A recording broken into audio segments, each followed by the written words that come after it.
This is the new Google Pixel 9 with an incredible new display. Updated camera with some massive improvements and of course the new Tensor G3 chip.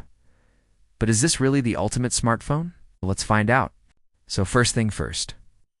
The design has had a refresh, and I actually think this is one of the best looking phones of 2023.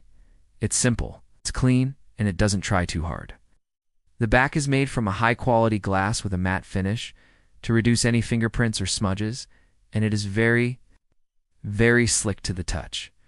I love the way the camera bar has been designed and how it blends into the frame. It gives the phone a very unique look, which I'm a big fan of. And my favorite thing about the design is definitely the rounded corners. This makes the phone super comfortable to hold in your hand.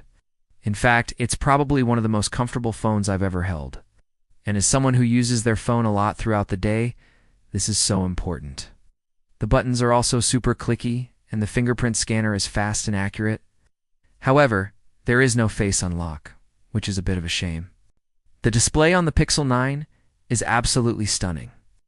It's a 6.7-inch OLED panel with a 120 Hz refresh rate, and it looks amazing.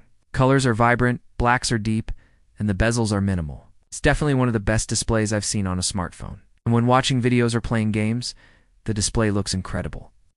It's bright enough to be used outdoors, and the colors and contrast are top-notch. Now let's talk about the cameras, which have been a big focus for Google with the Pixel 9. Now the main sensor is a 50-megapixel f1.68 GN1 sensor. And when it comes to photos, they look amazing. Colors are accurate, details are sharp, and the dynamic range is excellent. The photos look very similar to the Pixel 8, but when you zoom in, you can see more detail in the 50-megapixel sensor. It's also worth noting that the Pixel 9 has a new feature called Best Take, which takes multiple shots and combines them to create the perfect shot.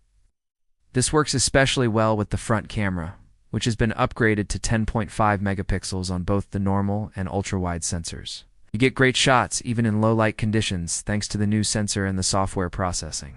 The Pixel 9 can also capture 4K video at 120 fps, which is impressive. Video quality is smooth and stable, and the audio quality is excellent. Overall, the Pixel 9's camera system is one of the best I've used on a smartphone. The Pixel 9 comes with 128 or 256 gigs of storage and 8 gigs of RAM. So performance-wise, it should be able to handle most tasks without any issues. And as I mentioned earlier, it has the new Tensor G3 chip. In terms of benchmarks, the Pixel 9 does perform well. But it doesn't quite match up to the best chips on the market, like the Snapdragon 8 Gen 3 4 Galaxy or the iPhone 15 Pro's A17 Pro chip. However, when it comes to real-world usage, the Pixel 9 feels very smooth and responsive.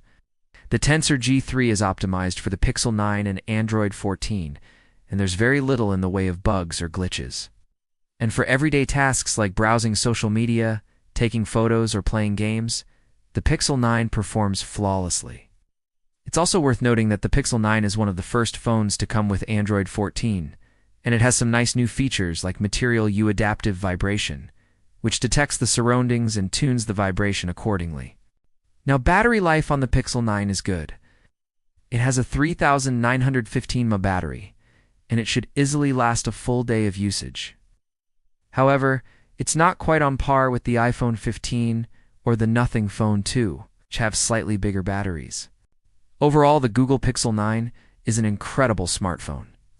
The design is stunning, the display is amazing, and the cameras are some of the best I've seen on a smartphone. The Tensor G3 chip provides smooth and reliable performance, and the battery life is good. So is it the ultimate smartphone? Well, it comes pretty close, but I think it's missing a few key features, like face unlock and slightly better performance from the Tensor G3 chip. But these are just my thoughts. What do you guys think of the Pixel 9? Does it deserve the title of the ultimate smartphone? Comment below.